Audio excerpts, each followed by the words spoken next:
"I've got half the department in my backyard and someone just called 911 on us," Jake muttered, staring at the blue and red lights flashing through the trees. It would have been funny if it weren't so absurd. A dozen cops, some still wearing badge clips, some in tactical polos, others with department tattoos visible, were now standing in stunned silence, mid-burger bite, as two patrol cars rolled up to the house with sirens blaring. The kicker? Jake was a police captain, the literal boss of the precinct that had just responded to his own housewarming party. And across the street, wine glass in hand and smug smile in full bloom, stood the queen of neighborhood entitlement, Karen Wilkins, head of the HOA and self-declared savior of suburban order. She had no idea who she just picked a fight with, and neither did the dispatchers. Jake Morales had been looking forward to this day for months. After years on the force, he and Lena had finally bought their dream home in the sleepy suburb of Ashford Hills. It was the kind of place where lawnmowers hummed on Saturdays, kids rode scooters to the ice cream truck, and people waved as they drove past. Well, most people. Karen Wilkins was the exception. From the moment the moving truck rolled in, she had been watching their house like a hawk. First, it was about the non-standard mailbox. Then, the improperly angled welcome mat. Then she slipped a printed flyer into their door warning about unsanctioned use of string lights on hedges. Jake thought it was some kind of initiation ritual. He quickly learned she was serious and relentless. But today was supposed to be different. They had kept the guest list small, just family, close friends, and a handful of Jake's fellow officers from the department. Lena decorated the backyard with paper lanterns, set up a buffet table, and even organized a neighborhood-friendly playlist. Nothing too loud. No beer kegs or blaring bass. Just good food, good company, and a night to finally feel at home. By 6:30, the backyard was buzzing with laughter. Officers from all units mingled easily, swapping stories about arrests, squad car mishaps, and the infamous turkey chase incident of last Thanksgiving. Even Jake's boss, Deputy Chief Rayburn, had dropped by for a burger. Lena's lemon bars were a hit. A few kids played catch near the fence while the adults sipped soda and told the kind of stories only cops would find funny. That was when Karen spotted Officer Tina Grant, still wearing her sidearm and badge lanyard. From her porch perch, she dialed 911 with the flair of a woman reporting a major crime. According to the later police log, she reported a gang of impersonators, flashing badges and possibly plotting something. She described the scene as intimidating and unauthorized. She even said there was an illegal assembly of more than 20 people. Inside the patrol car, the dispatcher called it in like any other suspicious gathering. Officers Romero and Sullivan were new to the department and unfamiliar with Jake's address. All they knew was that someone reported armed impersonators and flashing badges. They followed protocol, sirens on, backup requested. Within minutes, the sound of police sirens echoed through the neighborhood, turning heads and sending kids scattering indoors. The moment the squad car tires screeched to a halt outside his house, Jake knew something was off. He set down his drink and walked to the gate. The officers stepped out, hands on holsters, faces tense. It was like watching a training scenario in real time, only this wasn't a drill. Romero's voice was loud and clear. "Hands where we can see them. Everybody stay where you are." For a few terrifying seconds, half the crowd froze, unsure whether to comply or laugh. Jake stepped forward slowly, holding up his badge. "Captain Jake Morales, ID 7460. This is my home. These are my officers." Romero blinked, then squinted at Jake's face. Sullivan looked past him and saw Chief Rayburn holding a lemonade, jaw already halfway to the floor. "You have got to be kidding me," Rayburn muttered. As the realization set in, the mood shifted from confusion to awkward disbelief. Some officers chuckled nervously. Manny raised a red Solo cup like a toast. "Well, this is a first," he said. "Raided by our own rookies." But it wasn't funny to Jake. Not yet. He looked across the street where Karen still stood watching. When he locked eyes with her, she raised her wine glass and gave a smug little nod. The kind of nod that said "You're welcome, neighborhood." That's when it hit him. She thought she was doing a civic duty. She believed she just saved the street from some imagined threat. And worst of all, she didn't recognize a single badge, a single uniform, a single face of the people sworn to protect her. That level of ignorance wasn't just annoying, it was dangerous. Officer Romero apologized quickly and quietly, explaining the mix-up. Jake was gracious on the surface but burning inside. Not because of the mistake. They had done what they were trained to do. It was the trigger that enraged him. Karen had escalated a peaceful event into a near-tactical response. She had put lives in danger with a phone call. If one officer hadn't recognized him in time, someone could have drawn a weapon. A child could have been caught in the chaos. Lena came up behind him, her voice low. "That woman really just called 911 on your own team, didn't she?" Jake nodded slowly. "And she thinks she can get away with it." Across the yard, Tina whispered something to Manny, who started recording Karen from a distance. She was still talking on her phone, loudly now, saying something about pressing charges on fake officers. Jake took a deep breath and turned back toward the party. The music had stopped. People looked tense. "Relax everyone," Jake called out. "Everything's fine. Just a little misunderstanding. Let's fire the grill back up." Rayburn walked over and clapped him on the back. "You want me to handle it?" Jake shook his head. "No. I'll take care of her." Rayburn raised an eyebrow. "You're gonna do it the Morales way, huh?" Jake didn't answer. He just stared across the street. Because he knew something Karen didn't. This wasn't just some HOA drama anymore. This was a false police report. A public slander. And by the time he was done, Karen would wish all she'd done was complain about his mailbox. He walked back to Lena, leaned in, and whispered, "I hope she enjoys her quiet neighborhood. It's about to get real noisy." Jake didn't sleep much that night. He kept replaying the entire scene in his mind, the look on Karen's face when the sirens pulled up, the way she pointed toward his backyard like she was reporting an escaped zoo animal, and the sheer chaos of his fellow officers raising their hands at a party meant to celebrate peace and new beginnings. Lena sat beside him on the couch, her hand resting lightly on his leg as she scrolled through the neighborhood Facebook group. Karen had already posted a rant titled "Suspicious Gathering at 84 Stonebridge Drive," complete with a blurry photo taken from behind her curtains. The comments were a mixed bag. A few neighbors praised her vigilance, others joked about cosplaying cops, and one brave soul named Alex simply wrote, "Karen, you need help." Jake didn't reply. He knew better than to feed the flames. But inside, something was boiling. It wasn't just about his party being ruined. It wasn't just the embarrassment of having sirens blare in front of his house. It was the fact that someone in his own community had called the police on him without the slightest attempt to talk or even ask questions. Karen hadn't knocked on his door. She hadn't sent a message. She jumped straight to emergency services, because that's what entitled people like her did. They weaponized panic. And for once, she picked the wrong target. The next morning, Jake sat at his dining room table with a cup of black coffee and his laptop open. His inbox had blown up overnight. Messages from officers, his chief, even the mayor's office trickled in, all asking variations of the same question: what exactly happened? He typed up a full incident report, attaching photos, video footage from Tina's phone, and screenshots from the HOA Facebook group. He included timestamps, witness names, and the 911 transcript one of his dispatch friends had quietly emailed over. It was a textbook false report.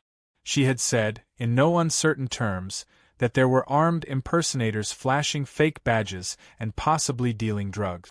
The irony of her calling a group of real officers fake was enough to make his eye twitch. By mid-morning, Jake made a call to Internal Affairs. Not to file a complaint against the responding officers. They had followed procedure and de-escalated professionally, but to get their support in building a case against Karen. IA flagged the call as a civilian misconduct complaint. That triggered a chain reaction. Next, he contacted the city attorney's office to explore whether Karen's call qualified as a public nuisance, abuse of 911 services, and slander of public officials. The answer? Potentially yes on all three counts. Lena entered the room, still in her robe, holding her phone out like it was on fire. She's at it again. Now she's saying you threatened her during the standoff. She wrote, and I quote, "He glared at me with clear intent to intimidate. I feared for my life." Jake let out a long, controlled breath. She's laying it on thick. Good. She's making it easier. Around noon, he met with Manny and Tina at a local coffee shop just outside the neighborhood. They brought more footage, including a few candid shots of Karen standing on her porch grinning like she just won a prize. Manny leaned in and said, "You know she's done this before, right? Remember the incident last year with that teenage delivery driver? She claimed he was casing houses. Turns out he was looking for a dropped phone." Jake nodded. "I pulled her name up. She's filed 27 complaints in the last 12 months. Half of them to 911. The rest through the HOA's violation reporting tool. She called the cops on a garage sale once." Tina raised an eyebrow. "A garage sale?" Manny grinned. "Said it was an illegal marketplace. Violated HOA bylaws about commercial activity. The guy was selling used baby clothes." Jake leaned back and rubbed his chin. "This is a pattern. A weaponized pattern of behavior." Tina opened her folder and pulled out a printout of HOA board members. Karen had recently become vice president after the previous VP resigned unexpectedly. Rumor had it she forced him out after accusing him of collusion with property owners to lower standards. It sounded ridiculous, but to people like Karen, HOA politics were a battlefield. Back at home, Jake compiled everything into a neat package. His own official statement, the patrol report, video footage, witness lists, screenshots, and even an affidavit from Rayburn verifying his identity as a commanding officer. He sent the packet to the city attorney, marked urgent. Then, he called a contact of his, Alex Benson, a civil rights lawyer who also happened to live 3 blocks away and had his own history with Karen. A few months back, she had tried to fine him for painting his porch an unapproved shade of beige. He won in mediation. She hasn't spoken to him since. When Jake explained what had happened, Alex whistled. "You've got a clear case for harassment and defamation. If I were you, I'd prepare for a civil suit. And if we're lucky, she'll bury herself even deeper before we file." That night, Karen made her next move. A typed letter slipped into Jake's mailbox, printed on HOA letterhead and filled with bold accusations. The tone was hilariously formal, citing imaginary clauses like Article 6B, limitations on paramilitary gatherings, and Section 4D, Neighborhood Safety Response Protocols. Jake laughed so hard he nearly dropped the paper. It ended with a threat to bring the issue to the county commissioner if lawless behavior continued. Lena read it aloud in a mock British accent while Jake filmed her for his friends. The joke helped, but deep down, Jake was already setting the stage. The next day, Jake attended the monthly HOA meeting, which Karen had announced would be mandatory for all residents. The room was packed, the air stiff with tension. Karen stood at the front of the community clubhouse in a red blazer, hair sculpted like she was preparing for a live debate. Jake walked in and took a seat near the front. Karen's eyes flicked toward him, then immediately back to her note. "Before we begin," she said, her voice tight, "I'd like to address the recent incident on Stonebridge Drive. Several neighbors expressed concern over the large, unauthorized gathering that took place. I took action to ensure our safety." Jake raised his hand. "Did those neighbors include anyone besides you?" Karen paused. "I don't have to disclose." Jake cut in, calm and even. "Because I have signed statements from 6 neighbors who say you never contacted them. I also have the 911 transcript where you accused off-duty law enforcement of impersonating police officers. The room stirred. A few board members exchanged glances. Karen flushed. This isn't a courtroom, Mr. Morales. No, Jake said, but the next place we meet might be. The crowd went silent. Karen fumbled her papers. If you're threatening legal action. Jake stood. Not a threat. A courtesy. He turned and walked out, leaving the room buzzing. He didn't need to stay. His point was made. Karen was in too deep now, and he was just getting started. The neighborhood wasn't hers anymore.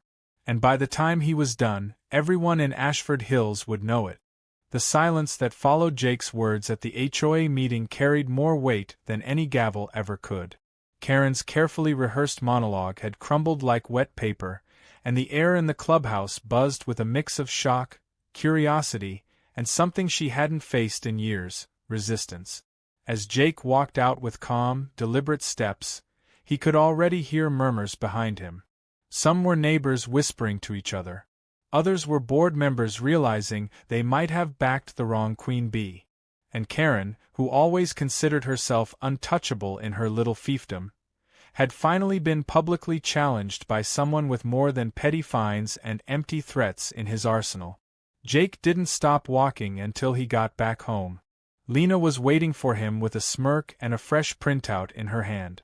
She posted again, she said, handing him the paper. The newest post from Karen read, "Disruptive residents are attempting to intimidate board leadership. Legal authorities have been notified." Jake scanned it and couldn't help but chuckle. "She really thinks she's the victim," he said, setting the paper on the counter. "She's digging her own hole."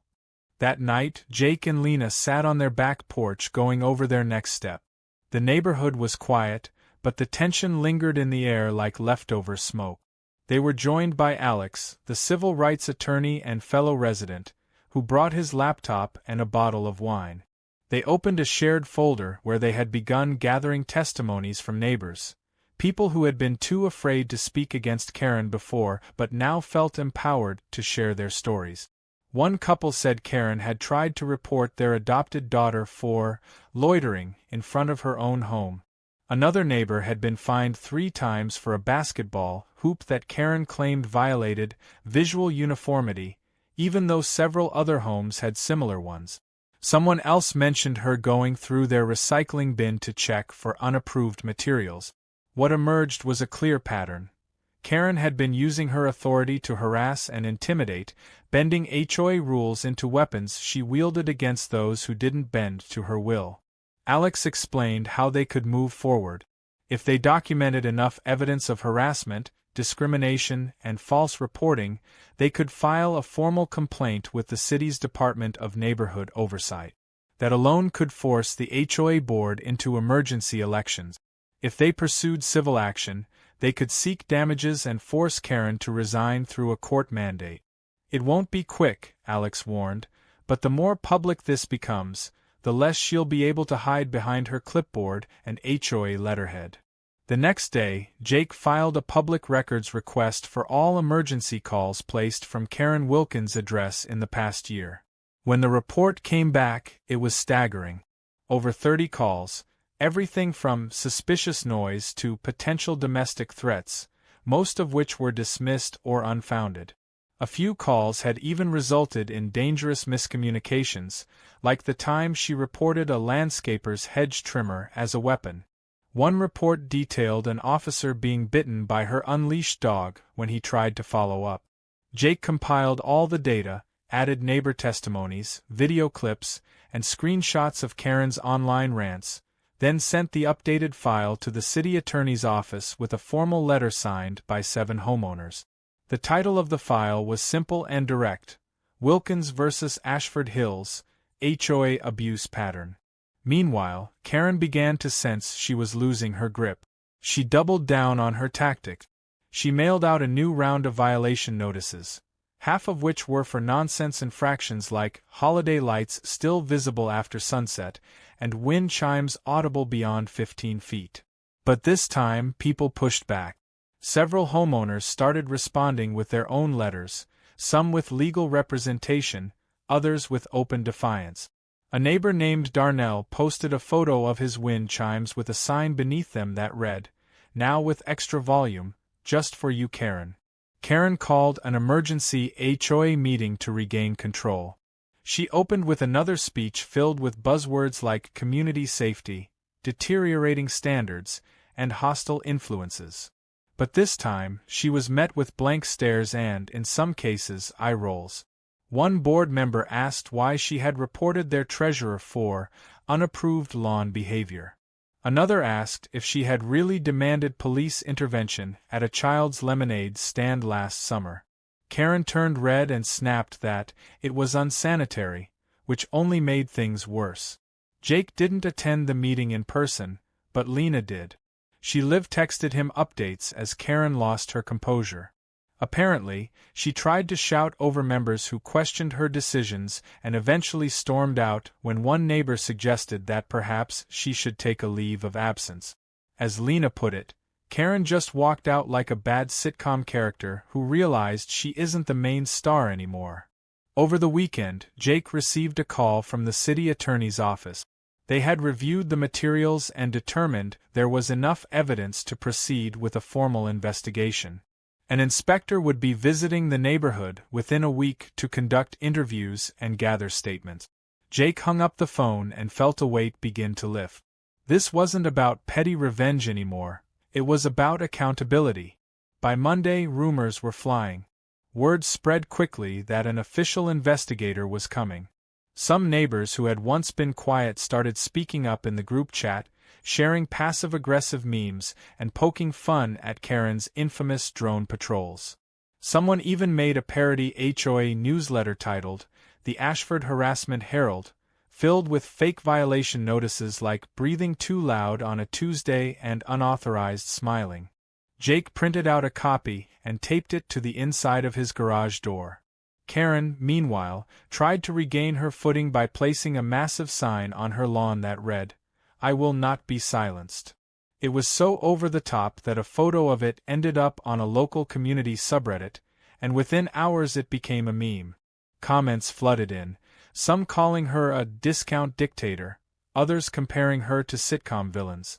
One comment said, "When the HOA becomes the HOA Illuminati." That night, Jake got a knock on his door. It was a quiet, older man with a clipboard, khakis, and a badge from the city inspector's office. He introduced himself and said he was here to begin interviews. Jake welcomed him inside and handed over a neatly organized binder. As the inspector flipped through the first few pages, he raised an eyebrow and said, "You weren't kidding. This is one of the most well-documented neighborhood complaints I've ever seen." Jake smiled slightly. "I figured if I was going to do this, I might as well do it the right way." The inspector looked up. "This isn't just a neighborhood dispute. This is systemic abuse of authority." Jake nodded. "Exactly. And now it's time everyone sees that in broad daylight." Jake could feel the entire neighborhood shifting. It wasn't a sudden explosion, but more like a pressure release valve hissing after years of being clamped down under Karen's rule. People were walking their dogs past her house a little slower, a little bolder. Kids who once avoided her sidewalk now zipped by on scooters like she didn't exist. Even the neighborhood Facebook group had gone suspiciously quiet, save for a few vague posts from Karen that were more cryptic than commanding. She wrote things like, "Some people just don't appreciate structure," and "Order always prevails over chaos," but the likes and comments were practically non-existent. Her control was unraveling, and she knew it. Meanwhile, Jake's house was buzzing with quiet strategy. He, Lena, and Alex met with the city investigator twice over the course of a week. The inspector interviewed several neighbors and HOA board members, and his expression grew darker with every testimony. One neighbor told him how Karen fined them for using a wreath that wasn't seasonal enough. Another described how Karen had shouted at her through the fence for playing jazz music with threatening undertones. The inspector didn't laugh. He wrote everything down with professional precision and eventually requested full access to the HOA's financials. That was when things got serious. Karen tried to block the inspection. She claimed the HOA had internal privacy policies, and that any board member sharing documents would face immediate removal. But not everyone was afraid anymore. Gerald, the treasurer who had been silent for months, turned over a flash drive with 5 years of budget record. It included suspicious payments marked as community safety enhancements and aesthetic enforcement bonuses, all of which traced back to accounts tied to Karen or her cousin's landscaping company. Jake sat in his living room with Lena and Alex when the investigator called to confirm what they already suspected. Karen had been misusing HOA funds to upgrade her own property: new patio tiles, upgraded fencing, custom outdoor lighting, and labeling it as shared community improvements.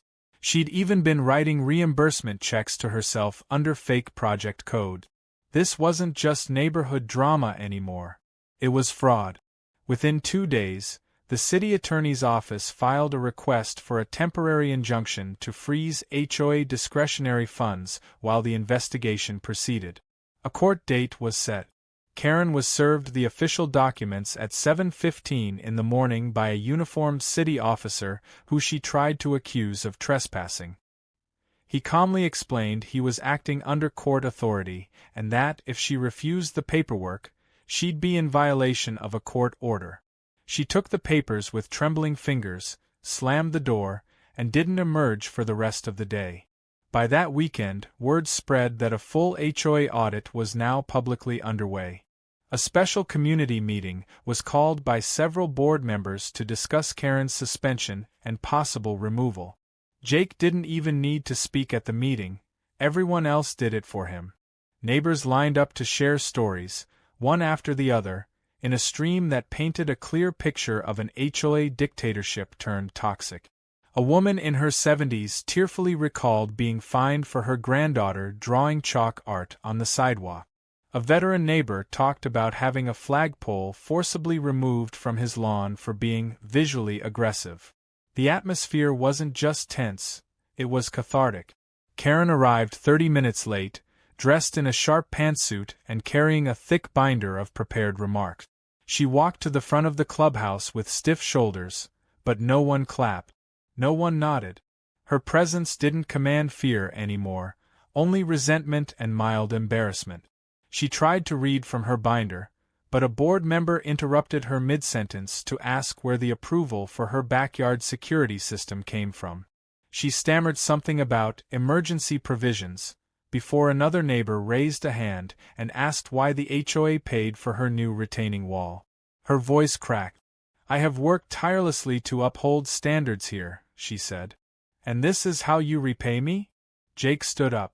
Not to yell or grandstand, but simply to speak with finality.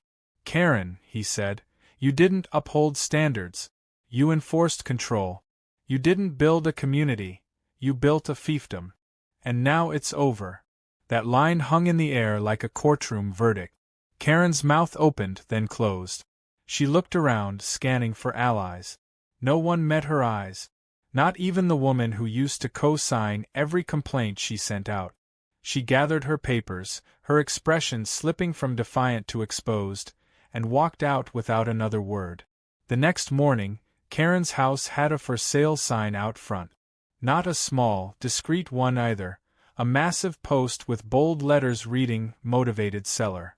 Word was, she'd taken a leave from the HOA pending the results of the investigation, but everyone knew she wouldn't be back. Her power was gone. The audit was ongoing, the charges pending, and the neighborhood she once ruled with mailed citations and passive-aggressive notes now viewed her as a cautionary tale. Jake received a call from the city investigator again. He thanked him for his thorough documentation, his cooperation, and for handling the matter with professionalism. "In my 10 years," the inspector said, "I've never seen a neighborhood turn against a tyrant so quickly and cleanly. You gave them the push they needed." Jake thanked him, but deep down, he knew it wasn't just him. It was every neighbor who finally chose to speak up. It was Lena's calm encouragement. It was Alex's legal insight. It was even the rookies who accidentally responded to that party and triggered this entire chain of events. A few days later, the new HOA interim president, an elderly woman named Marlene who wore cat-themed sweaters and baked muffins for meetings, invited Jake to the next board session. She offered him a seat on the new ethics committee. He respectfully declined but offered to train the committee on fair conflict resolution. He'd had enough HOA for a lifetime, but he wasn't going to leave his neighbors unprotected ever again. That evening, the sun dipped low over Ashford Hills as kids played soccer in the street and families grilled in their yards. The clubhouse lights were on, laughter echoing from the open windows. Jake and Lena sat on their porch sipping tea, watching the neighborhood they had fought so hard for come back to life. For the first time since moving in, it felt like home, not because they won a battle, but because they helped tear down a wall of fear and replace it with something better. A real community. No more HOA dictatorship, no more threats in mailboxes, and no more Karen at the helm. Just neighbors, finally breathing free. The peace that followed Karen's downfall was more than just silence. It was an entirely new atmosphere. Where the community had once been rigid and rule-obsessed, people now smiled more often, lingered in driveways to talk, and waved at Jake and Lena with genuine warmth instead of polite obligation. The changes weren't just social either. The new interim HOA board, led by Marlene and a few longtime residents who had quietly endured Karen's reign, began rewriting the community guidelines to reflect common sense, fairness, and, above all, basic human decency. The difference was night and day. Jake couldn't walk his dog without someone stopping to thank him for what he did, and Lena kept getting homemade cookies delivered with notes that said things like, "Thanks for standing up," or "We can breathe again." Still, Jake wasn't one to dwell in victory. As satisfying as it was to see Karen gone and the neighborhood healing, he kept his focus forward. He resumed full duties at the department and quietly declined every invitation to run for an official HOA seat, though he was eventually coaxed into giving a brief community talk on leadership and de-escalation. He kept it short, lighthearted, and left the crowd laughing when he joked about becoming the first man to be both party host and suspect in a police raid involving his own precinct. The best part? Even the on-duty officers from that day showed up and gave him a standing ovation. But one afternoon, several weeks after the storm had passed, Jake received a certified letter addressed not from Karen, but from a law firm representing her. Lena read it over his shoulder with one eyebrow raised, her expression hovering between amusement and disbelief. The letter was a formal notice informing Jake of Karen's intent to pursue damages due to emotional distress, defamation, and community sabotage. Jake leaned back in his chair, let out a dry laugh, and said, "Of course she's not done." Lena shook her head and said, "She can't help herself. Some people just can't lose quietly." Jake immediately called Alex, who laughed even harder than he did. "Let her file," Alex said.